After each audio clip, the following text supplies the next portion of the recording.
आइए इस channel easy to learn by BK Mishra के माध्यम से हम देखेंगे आज दो चर वाले रैखिक समीकरण युग्म, जिसके बारे में मुझे जानना बहुत ही जरूरी है। कभी कभी एग्जाम में पूछा जाता है, दो समीकरण दिए जाते हैं और पूछा जाता है कि ये किस प्रकार की रेखाएं हैं, ये प्रच्छेदी हैं, समांतर है या संपाती है, ऐसा बताना होता है।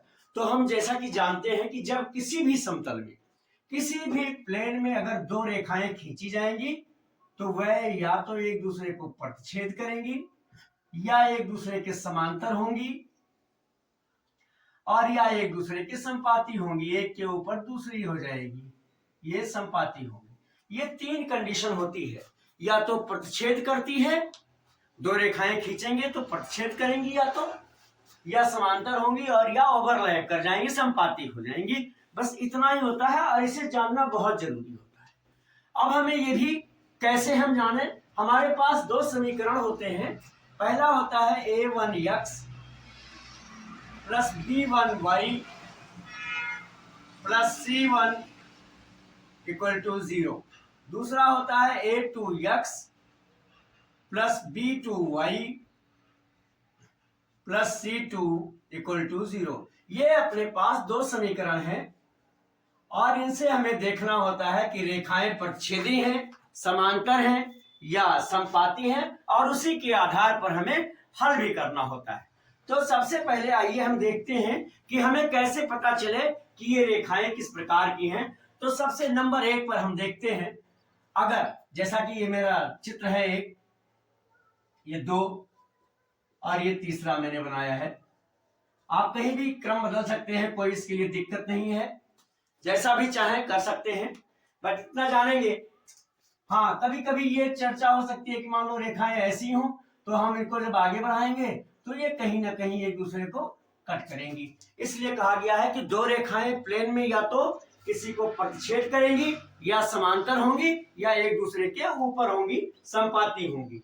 अब पहला है, अगर हमारा ये जो पहले समीकरण का x का गुणांक है a1, अगर a1 और दूसरे समीकरण में x का गुणांक a2 अगर ये बराबर नहीं है y के गुणांक के पहले समीकरण में और y के गुणांक के दूसरे समीकरण से, यानी a1 upon a2 is not equal to b1 upon b2, अगर ये दोनों बराबर नहीं है तो ये रेखाएं एक दूसरे को प्रतिच्छेद करेंगी। अर्थात इन्हें ये भी कहा जा सकता है कि ये अविरोधी होती हैं। प्रतिच्छेदी रेखाएं होती हैं और अविरोधी भी होती हैं, वह ये प्रतिच्छेदी रेखाएं, प्रतिच्छेदी रेखाएं। अगर ऐसा है a1 upon a2 is not equal to b1 upon b2 तो ये रेखाएं प्रतिच्छेदी होंगी। और कभी कभी पूछा जाता है कि किस प्रकार की, तो इन्हें हम ये भी लिख सकते हैं कि अविरोधी हैं।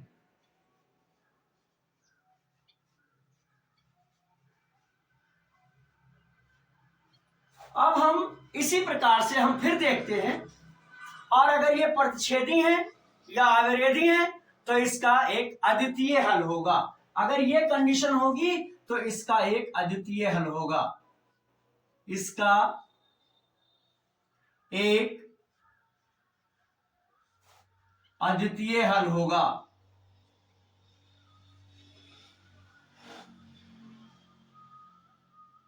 कभी कभी एग्जाम में पूछ लिया जाता है कि अगर रेखाएं किस प्रकार की हैं और उनका हल कैसे होगा, तो अद्वितीय।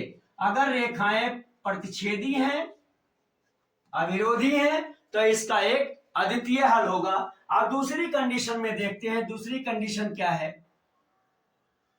हम ये क्रम बदल सकते हैं, कोई दिक्कत नहीं, मैंने आपको पहले भी बताया है, चाहे जिस क्रम में जैसे भी लिखेंगे। अब दूसरे में हम देखते हैं, अगर a1 upon a2 is equal to b1 upon b2,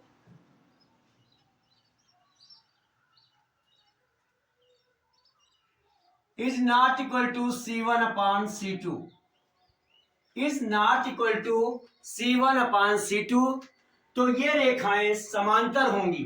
जो हमारा पहला समीकरण है उसमें x का गुणांक है, b1 का मतलब है जो पहला समीकरण है उसमें y का गुणांक है, जो ये c1 का मतलब है जो पहले समीकरण में हमारा कांस्टेंट होगा, जो स्थिर, जो ये कोई अंक होगा वो c1 है। A2 का मतलब है दूसरे समीकरण में x का गुणांक, B2 का मतलब है दूसरे समीकरण में y का गुणांक, C2 का मतलब है जो दूसरे समीकरण में हमारा जो भी गिनती दी होगी, जो भी कांस्टेंट होगा वो होगा। अगर ऐसा है कि A1/A2 is equal to B1/B2 is not equal to C1/C2, तो ये रेखाएं समांतर रेखाएं होंगी, ये रेखाएं समांतर रेखाएं होंगी।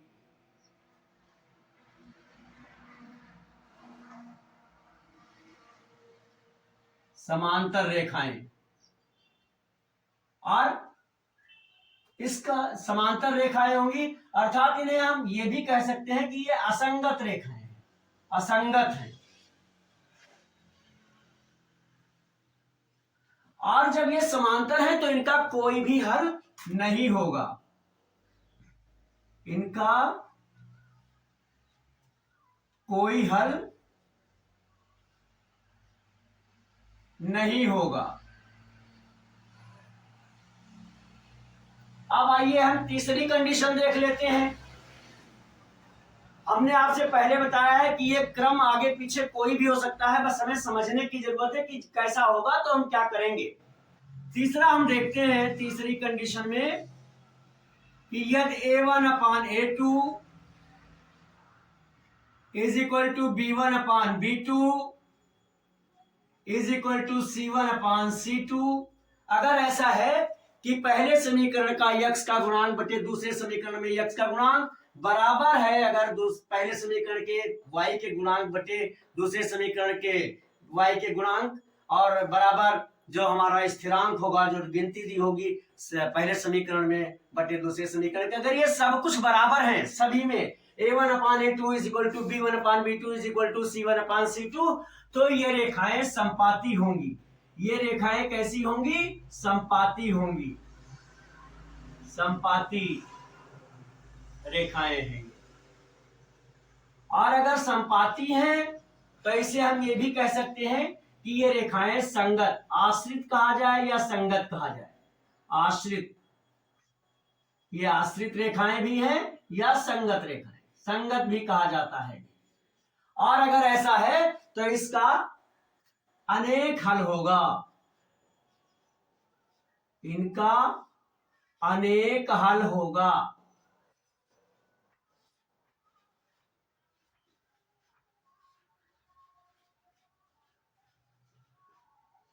कभी कभी परीक्षा में पूछ लिया जाता है कि बिना हल किए हुए आप बताइए कि दिए गए ये रैखिक समीकरण, ये से संबंधित रेखाएं प्रतिच्छेदी हैं, संपाती हैं या समांतर हैं, बिना हल किए हुए।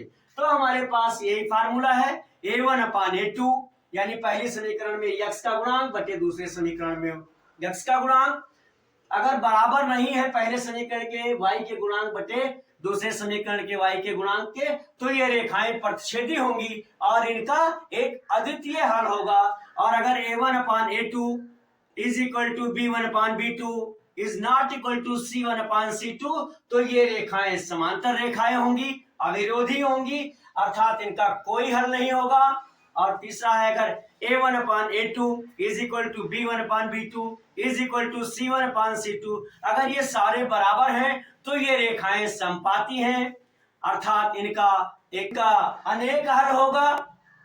अब इस तरह से हम ये देखेंगे, इन्हें हम आश्रित रेखा भी कहेंगे, संगत भी कह सकते हैं, पूछा जाता है कभी कभी एग्जाम में। तो इस तरह से मैंने इसमें आपको बताने की कोशिश की है कि पहले ही हम चेक कर सकते हैं और उसके बाद उसके अगर जरूरत है तो हम उसका हल भी निकालेंगे। अगर ये बताने का तरीका अच्छा लगा हो और समझ में आया हो तो निश्चित रूप से मेरे इस वीडियो को लाइक भी कीजिए और अपने मित्रों को शेयर कर दीजिए। और यदि आपने मेरे चैनल को अब तक सब्सक्राइब ना किया हो तो सब्सक्राइब भी कर दीजिए। और आपकी किसी भी तरह की मैथमेटिक्स की प्रॉब्लम या फिजिक्स के न्यूमेरिकल की प्रॉब्लम या इंग्लिश का ग्रामर हो, हिंदी का व्याकरण हो, तो आप मेरे व्हाट्सएप नंबर 9452510385 पर लिखकर भेजें, सलूशन आप तक जरूर पहुंचेगा। अब तक मेरे साथ इस वीडियो में बने रहने के लिए बहुत बहुत धन्यवाद।